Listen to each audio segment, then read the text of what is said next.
This is going to make you healthier instantly. Because listen to this.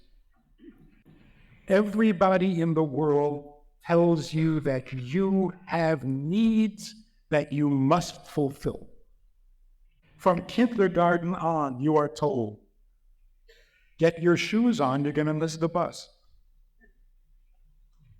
You're 4 years old. At 4 years old, you have to get your shoes on because you have to catch the bus to get to school. That's how it starts. And it just gets worse. You have to. You have to. You have to graduate. You have to get a job. You got to make a living. You got to pay taxes. You have to. Why do I have to? Why do I have to? Well, if you don't go to school, you don't get a job, you don't have money, you can't buy a house, you don't have where to live, you're going to be out on the street, you're going to die. Right? See, all of a sudden, it's not making any sense to the 4-year-old. You say to the 4-year-old, get your shoes on, you're going to miss the bus. Yeah, so? What, you're going to die? And the kid says, what? Well, 40 years from now, it's not working.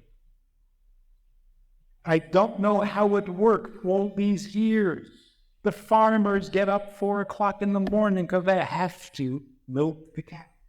And they have to plow the fields. And they have to get the... Why do they have to? Well, you want to die? So, you come to America, and it's modern times, and we have mass media, and we have advertisement. What does the advertisement say? Every one of it. You need this. You have to have one of these. You don't have it? You didn't get the medicine for your postnasal drip? You have to have it. Sure, it'll cause a stroke and blindness, but you got to have it. So the need, the have to, you have to, it just keeps piling on. It gets a little heavy and a little depressing, so you go for therapy. All right. You know what happens when you go to therapy? They listen to you, and then they say, those are the problems you know you have. Those are the needs you're aware of. But you realize you have to patch up your relationship with your mother because she never really wanted you? You know that you're suffering from jealousy from your brother?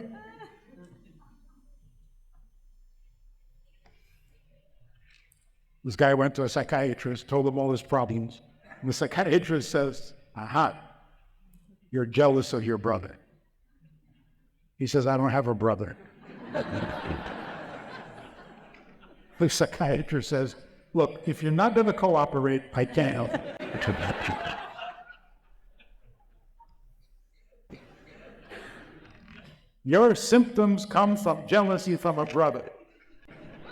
Don't tell me you don't have a brother.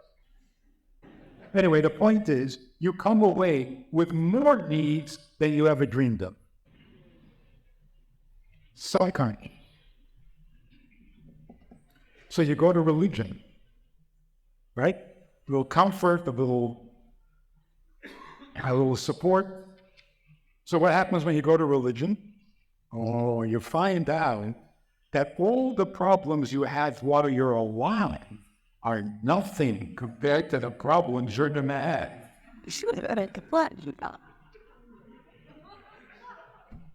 Yeah, there's no help. There's no help. So the past sounded like this. You have to. That's the past. Wherever you go, whatever you're doing, whatever society, whatever culture, though all of life was, you have to. And people said, oh, if I have to, then I have to. And they did it.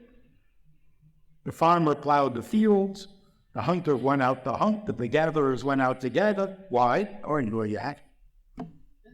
And then the religious grandfather said to his grandson, you have to keep kosher. You have to go to shul. You have to get married. So they did. Because, if you have to, that was the past. Now let's talk about the future. You don't have to. You don't have to anything. Nothing. You know the guy who was suing his parents for giving birth to him? He took his parents to court that they should pay all his bills for the rest of his life because they gave birth to him without his consent. This is not a good argument. I have to go to school, I have to go to college, I have to get a job, I have to pay the mortgage, and I have to pay the taxes? Why? Because you decided to give birth to me? You paid. What do I have to pay? Did I sign a contract? Did I have a verbal oral agreement? Nothing. Nobody asked me. I don't need this. You pay the bill. Doesn't that sound good? He's right. He's absolutely right. But they threw it out of court for a number of reasons. One reason was the parents said, we wanted to ask you, but we couldn't find you. The other argument was the parents said, hey, we didn't ask to be born either. So complain to grandma. And grandma said, I didn't ask to be born.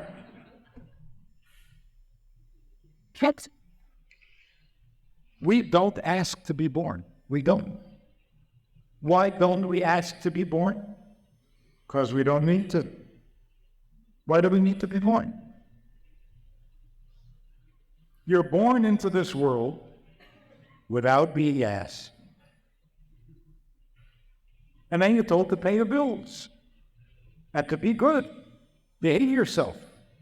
You want to die? Or religion comes along and says, you want to go to hell?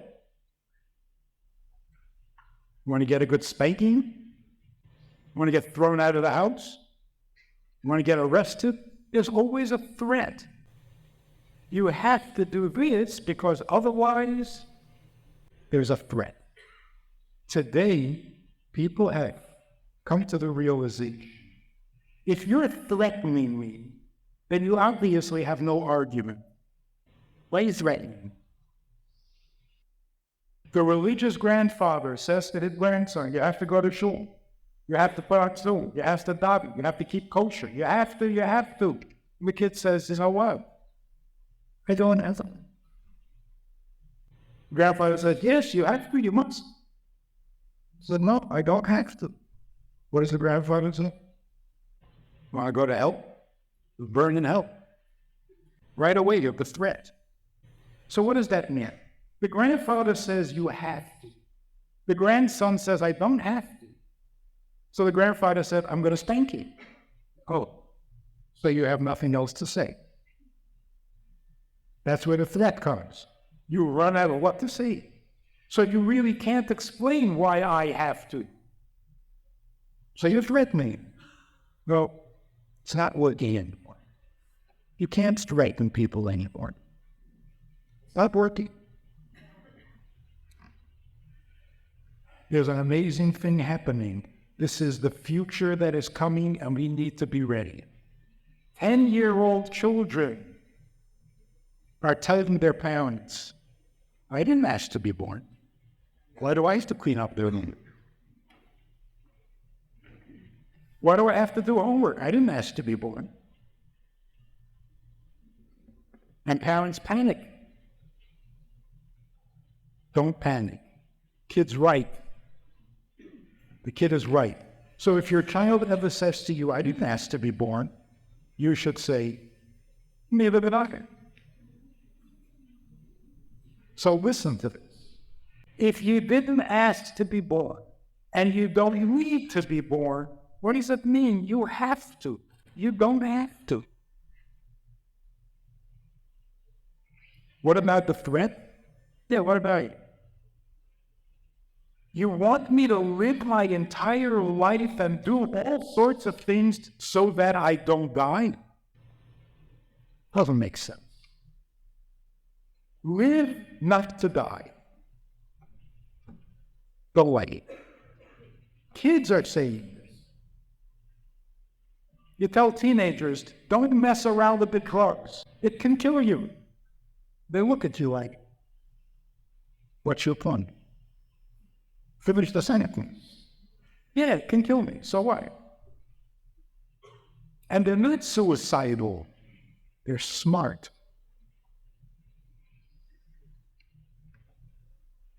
We are here because somebody needs us. Not we need. We don't need. Now, this wisdom usually comes when you're pushing 100. Right? When you're pushing 100, it's like, what do I need? I don't need anything. Give me a little nut house and I'm fine. It's true. Here's the future. You wake up in the morning, you have no needs. You wake up and you ask yourself, who needs me today? That's life. You don't need it. So I stop a guy in the street and I say, come, would you like to put on clothes? He said, oh, I don't need that. I said, great, the come, put clothes. See, if you needed it, it would just be part of your burden. Farmer needs to milk a cow and you need to put on clothes. You don't need it. He needs you to do that. Have you got a minute to do something for him? Or does everything have to be about you? This is the future. In the future, when someone comes to a psychiatrist and says, I don't know how to get all my needs, the psychiatrist will say, you don't have any needs. Go home. Find somebody who needs you. That's what you're here for. You're not here to be needy. You're here to be needed. And that's what Judaism said. We got it all messed up. Judaism is not a religion. Judaism is not a you have to. Judaism is he has to. And he depends on us for his need. Isn't that what the Kol Torah says? Like what's Shabbos?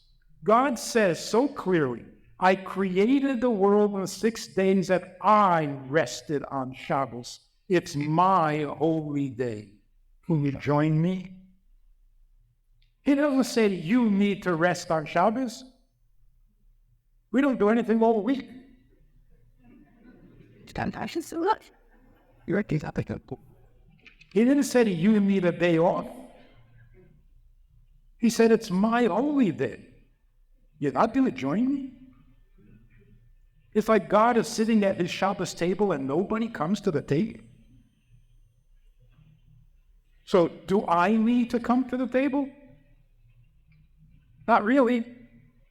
But he needs me. And I'd rather do it for him than for myself. This is the future, ladies and gentlemen. We have no needs. We are guests. Now look, doesn't this make sense? He created the world and we need a job. Doesn't make any sense. He created the world, he needs something. You don't create the world unless you need something. We need. We never asked for anything. So do I need to eat? No, it's a hole in that. I don't need to eat. He created me with a dependency on food. He created me to eat. I don't need it. I need to stop eating. And I can't. I need to sleep. It's not nice when you say it that way. It's as if you invented sleep. You didn't invent it. In fact, you don't even want to. You need to stay up and finish whatever you're doing. But he said, no, you haven't slept in 12 hours, you're going to need to sleep. It's his idea. Why are we stealing it? That's plagiarism. Okay. Oh, I need to eat right now. You don't need anything. So why did he create us with a dependency on food? Why did he create us with a need to sleep? Why did he create us with a need to breathe? Well, we'd be much healthier if we didn't breathe, especially in LA. So we don't need to breathe, we don't need to work, we don't need to eat, we don't need to sleep. We don't need any of it. We didn't ask to be born. That's Judaism. Judaism says if you're eating, make a bracha. You know why? Because eating is not your idea. It's his idea. So you're doing something that he created you to do. So it's a religious event. If you're eating, you're doing something godly. Because if it was up to you, you wouldn't eat. This is so liberating. Stop with the guilt. Stop with the ambition. I must become. I have to. You don't have to. Relax. Here is the future. One choice you have to make. That's all. The one choice is, do you feel needy or do you feel needed? That's a difficult choice.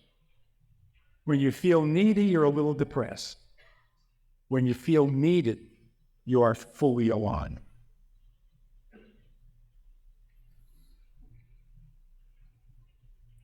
So the future is not what it used to be. When Mashiach comes, nobody's going to threaten you with death because that will be over. Nobody's going to threaten you with hell because hell will be closed due to weather. Nobody is going to make you suffer because there'll be no suffering. So why would we get up in the morning? Because you're needed. You were never needy. Never. We got it wrong. So we are not a religion because we're not trying to get to heaven. We're not trying to avoid hell. We're not trying to be spiritual. We don't want it. We don't need it. We didn't ask for it. But if God says fast on Yom Kippur, makes him happy, fine. You have 10 minutes. Can you put on tefillin? I don't need it. I know you don't need it. You don't need anything. But when you are needed, that is so inspiring. And yet, we got it backwards. Well, if he needs it, let him do it. Why should I do it? See, that comes from the belief that I've got my own problem. We don't have our own problem. You don't. We are here to serve. That's life. Having your own problems, that's depression. So, if you're raising children, if you're a teacher, if you're a grandparent, stop using the word must. You must. You have to. You need to. They're not listening. They're not buying it. They don't need to, they don't have to, and they don't must. But if you tell them, make the broth on the cookie, God is waiting to hear from you. Don't do it. Look, have you ever cooked for yourself? You're home alone. There's just you. Did you ever cook a meal for yourself? Nah, you open a can, you don't you don't even want to make the dish dirty. But somebody's coming over to the house. Hey, that's a party. Somebody else needs to eat, it's a party. You need to eat? All right, so you eat something. Boring. Go. So let's come alive. Let's come alive. We've been practicing this for thousands of years without knowing. 6 days you should work, and on 7th day don't. You know what that means? 6 days you can feel needy.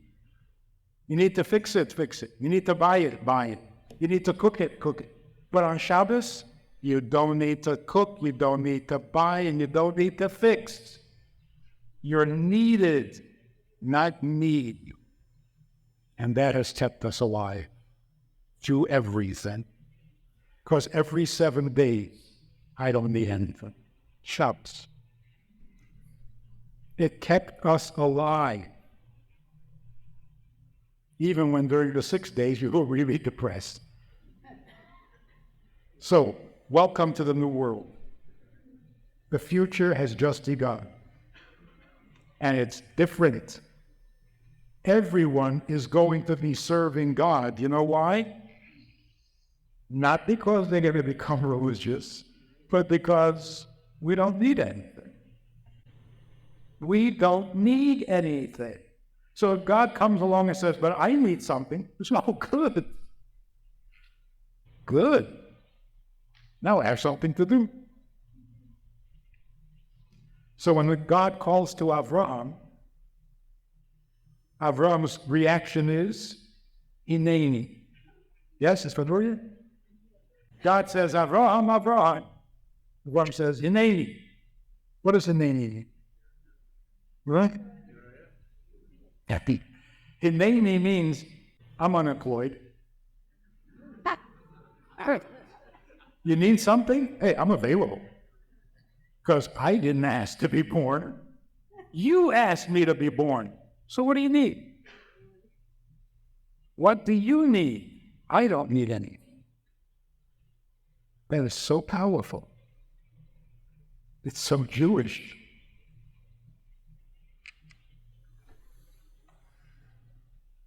So, when somebody calls, when God calls, our answer should be, Hineni. I am so available because I don't need anything anymore. I've outgrown that. Make sense? So we should all be blessed with a good understanding, with a healthy attitude, with the realization that we didn't create this world. We didn't start the fire, if you know the song. We didn't start the fire. We're not here to get stuff from God because you don't need anything, but He, the creator of the world, depends on you to make His plan complete. So you got 10 minutes. Do a mitzvah. You don't need it? Perfect.